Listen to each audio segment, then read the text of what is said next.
See, it's okay. I can make a joke at myself. എനിക്ക് അത്രയും sense of humour ഒത്തിരി ഉണ്ട്. I don't take it so seriously. പക്ഷെ day one ഇത്രയും വലിയൊരു ഷോ നമ്മള് ആങ്കറിങ് ചെയ്യുമ്പോൾ എല്ലാം ഇങ്ങനെ പിടിച്ചു വെക്കുമ്പോൾ ഒരു ടെൻഷൻ ഉണ്ടാവും. പിന്നെ തന്നെയാണ് ഞാൻ അവിടെ ഞാൻ ആരും അറിയില്ല, നോ ബഡി. എല്ലാവരും ഞാൻ ഇന്ന് രാവിലെയാണ് ഫസ്റ്റ് ടൈം കണ്ടിരിക്കുന്നത്. അപ്പോൾ ചെറിയ ഏജും കുറച്ച് കുറവാണ്. അപ്പോൾ ആ സമയത്ത് ഇത്രയും ടെൻഷനിൽ പെട്ടെന്ന് ഇങ്ങനെ ആരെങ്കിലും എടുത്തു വെച്ച് പറഞ്ഞാൽ, അതും വെറുതെ ചെറിയ ജോക്കൊന്നുമല്ല, ഒത്തിരി ഇഷ്ടപ്പെട്ടു. അതൊരു അറ്റ്ലീസ്റ്റ് ഒരു 2-3 minutes എന്നെ കുറിച്ച് ഇങ്ങനെ ബാക്ക് ടു ബാക്ക് പേരെടുത്ത് വിളിച്ച് കളിയാക്കുക മൈക്കിൽ സ്റ്റേജിൽ നിന്നിട്ട്. സോ ഇറ്റ്സ് മനസ്സിൽ തട്ടും. ട്രാക്ക് തന്നെയായിരുന്നു 100%. മലയാളം കണ്ട ഏറ്റവും ഹിറ്റ് ഷോ കൂടിയാണ് ആക്ച്വലി വോഡഫോൺ അല്ലെ, കോമഡി സ്റ്റാർ. ഒരു തുടക്കക്കാരി എന്നുള്ള രീതിയിലേക്ക് കിട്ടിയ സ്വീകാര്യതയും വളരെ വലുതായിരുന്നു അല്ലെ, ഒരു ആങ്കറായിട്ട് ഇത്രത്തോളം പോകും. പക്ഷെ എന്തുകൊണ്ട് അവിടെ പെട്ടെന്ന് കുറച്ച് നാളുകൾക്ക് ശേഷം അവിടെ ആങ്കറായിട്ട് ശ്രുതി മേനോനെ കാണുന്നില്ല? ജഡ്ജസ് ആണെങ്കിലും ബാക്കി ക്രൂ ആണെന്നുണ്ടെങ്കിലും ബാക്കി എല്ലാവരും അതേപോലെ തന്നെ നിൽക്കുന്നു. എന്തുകൊണ്ട് ആങ്കറിനെ പെട്ടെന്ന് മാറ്റി? ഇതേ രീതിയിൽ സഹകരിക്കാൻ പറ്റാത്തത് കൊണ്ടോ, അല്ലെങ്കിൽ വിട്ടുവീഴ്ചകൾ തയ്യാറാവുന്നതുകൊണ്ടോ, എന്തുകൊണ്ടായിരുന്നു? എനിക്കറിയില്ല റോഹൻ, ടു ബി ഓണസ്റ്റ്. ഞാൻ ചോദിച്ചില്ല. ആ ഷോനെ കുറിച്ച് എനിക്കൊന്നും നെഗറ്റീവ് പറയാനില്ല. ഫസ്റ്റ് ഓഫ് ഓൾ കാരണം നെഗറ്റീവ് ഒന്നും ഇല്ല. ഈ ഒരു ചെറിയൊരു എക്സാമ്പിൾ ഞാൻ പറഞ്ഞത്, അതൊരു വേറൊരു ആർട്ടിസ്റ്റ് കളിയാക്കിയത്, ദാറ്റ് ഈസ് കംപ്ലീറ്റ്ലി ഡിഫറെൻറ്റ്. പക്ഷെ that show Vodafone comedy stars എനിക്ക്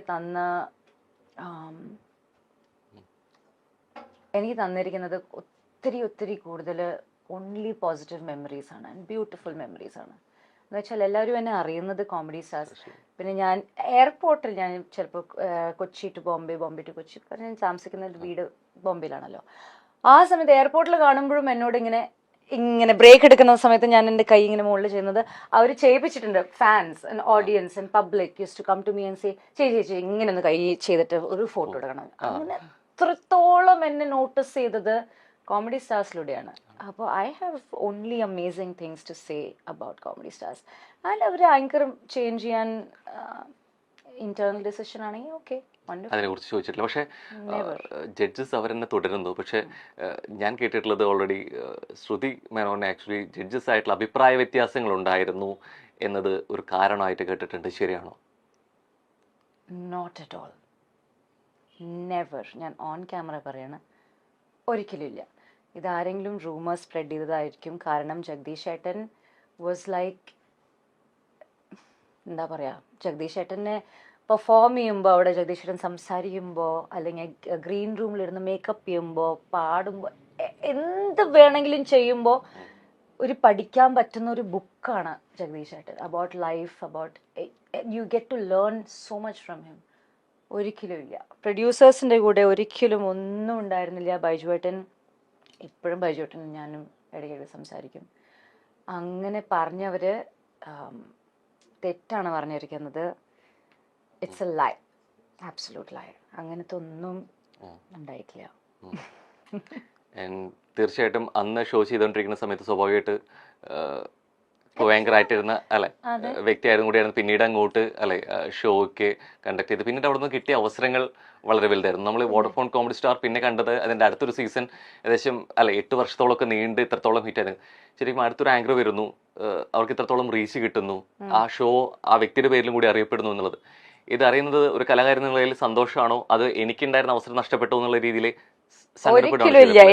ഞാൻ വോഡഫോൺ കോമഡി സ്റ്റാർസിനെ ക്രിയേറ്റ് ചെയ്ത ആ എക്സൈറ്റ്മെന്റ് എന്റെ അഭിപ്രായത്തിൽ ആരും ചെയ്യാൻ പറ്റിയിട്ടില്ല, ആർക്കും ചെയ്യാൻ പറ്റിയിട്ടില്ല. ഇല്ല, ആരൊക്കെ പിന്നീട് വന്നു കഴിഞ്ഞാലും ശ്രുതി മേനോൻ ചെയ്ത് വെച്ച തട്ട് അല്ലേ?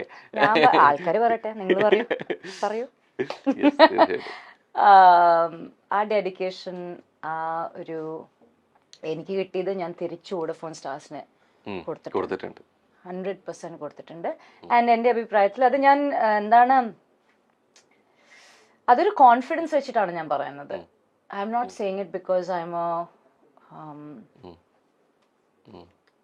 Not a bad human being. പക്ഷെ ഞാൻ കോൺഫിഡൻസിന്റെ കാരണമാണ് ഞാൻ പറയുന്നത്. ഞാൻ എൻ്റെ അഭിപ്രായത്തിൽ ഞാൻ ചെയ്തത്ര എത്തിയിട്ടില്ല. Also I M so surprised. ഇപ്പൊ റോഹൻ പറഞ്ഞിട്ടാണ് ഞാൻ കേട്ടിരിക്കുന്നത് ഈ റൂമേഴ്സ് ജഡ്ജസിന്റെ കൂടെ അഭിപ്രായ വ്യത്യാസം. കാരണം ജഡ്ജസ് ഞങ്ങളെല്ലാവരും ഒരുമിച്ചിരുന്ന് എത്രത്തോളം നമ്മൾ എൻജോയ് ചെയ്തിട്ടാണ് ഷോ ഷൂട്ട് ചെയ്തിരിക്കുന്നത്, യുനോ. അതായത് രാവിലെ തൊട്ട് തുടങ്ങിയ എനർജി ഈസ് ഹൈ, എല്ലാവരും ഒരുമിച്ച് ചിരിക്കും, കളിക്കും, പാട്ട് പാടും. അങ്ങനെ ഒരിക്കലും ഒന്നും വന്നിട്ടില്ല. സോ എനിക്ക് തോന്നുന്നു ആ ഒരു കെമിസ്ട്രി ജഡ്ജസിന്റെ കൂടെ ആർക്കും കൊണ്ടുപോകാൻ പിന്നീട് പറ്റിയിട്ടില്ല. ഈ പലപ്പോഴും നമ്മൾ പോകുമ്പോൾ ഈ പോകെ കുറെ കഴിയുമ്പോഴായിരിക്കും പലരും നമ്മൾ തിരിച്ചറിയുന്നത്. അത്തരത്തിലിപ്പോൾ ഫിലിം ഇൻഡസ്ട്രി ആയിക്കോട്ടെ, വന്ന വഴിയിലെ കുറേയേറെ അനുഭവങ്ങൾ ഉണ്ടായിട്ടുണ്ട്. ഈ തിരിച്ചറിഞ്ഞത് ഇതായിരുന്നു എന്നുള്ളത് നമ്മൾ ചിലപ്പോൾ തിരിച്ചറിഞ്ഞ് കുറെ കഴിഞ്ഞിട്ടായിരിക്കും. അത്തരത്തിൽ നമ്മളിപ്പോൾ കാസ്റ്റിംഗ് കൗച്ചിനെ കുറിച്ചൊക്കെ പിന്നീട് കുറെ കേട്ടിട്ടുണ്ട്. പക്ഷെ ഇതായിരുന്നോ എന്നുള്ളത് പിന്നീട് നമ്മളായിരിക്കും അത് അങ്ങനത്തെ ഒരു അറ്റംപ്റ്റ് ആയിരുന്നോ, അങ്ങനെ ട്രൈങ് ആയിരുന്നു എന്നുള്ളത് ഒരു പക്ഷെ കുറെ കഴിഞ്ഞ് തിരിച്ചറിയുന്നതായിരിക്കും. ശരി, ഇത്തരത്തിൽ എന്തെങ്കിലും ഓർത്തെടുക്കുന്ന സംഭവങ്ങളോ വിഷയങ്ങളോ ഉണ്ടായിട്ടുണ്ടോ ശരിക്കും അന്നേരം അറിയാതെ പിന്നീട്?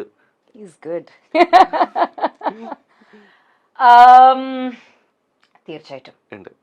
അഗൈൻ ഞാനൊരു ഫ്രണ്ട്ലി നേച്ചർ ആയൊരു പേഴ്സണാലിറ്റിയാണ്. പ്ലസ് കേരളത്തിൽ നല്ല ഞാൻ പഠിച്ചതും വളർന്നതും ബോംബെയിലാണ്. അപ്പോൾ ഞാൻ നേരത്തെ പറഞ്ഞ കൾച്ചർ ഷോക്കിൻ്റെ പോലെ ഞാൻ ഓപ്പണായിട്ട് സംസാരിക്കുമ്പോൾ ഞാൻ പടങ്ങളൊക്കെ ചെയ്യുമ്പോൾ ചില ആക്ടേഴ്സ്, സീനിയർ ആക്ടേഴ്സ്, വളരെ പോപ്പുലറായ ആക്ടേഴ്സ്, അവരുടെ ഒരു ഇംപ്രഷൻ എന്ന് വെച്ചാൽ ഈ കുട്ടി ലൂസ് ക്യാരക്ടേർഡാണ്. അത് ഞാനല്ല, എനിബഡി, ഏത് പെൺകുട്ടിയായാലും ശരി. പിന്നെ പെൺകുട്ടികളെ ഒരു പ്രോപ്പർട്ടി, ഇത് നമ്മുടെ പ്രോപ്പർട്ടി ആണ്, എൻ്റെ പടമാണ്, അപ്പോൾ എൻ്റെ പ്രോപ്പർട്ടിയാണ്, ആ രീതിയിൽ ബിഹേവിയർ ഉണ്ടായിരുന്നു. ഇത്രയും ഞാൻ എക്സ്പീരിയൻസ് ചെയ്തിട്ടുണ്ട്. അത് എന്നോട് ചോദിച്ചിട്ടുണ്ട്, നിനക്കെന്തിനാണ് ഇത്ര നാണം, നിനക്കെന്താ നാണം എന്ന് എന്തൊക്കെയൊക്കെ ഡയറക്ടേഴ്സ് ചോദിച്ചിട്ടുണ്ട്. നിനക്കെന്തിനാ ഇത്ര നാണം?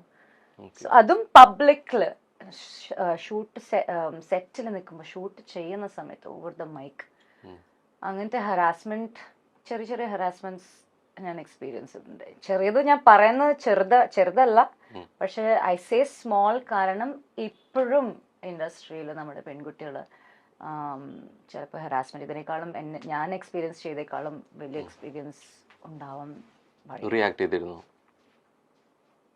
ഞാൻ റിയാക്ട് ഇല്ല.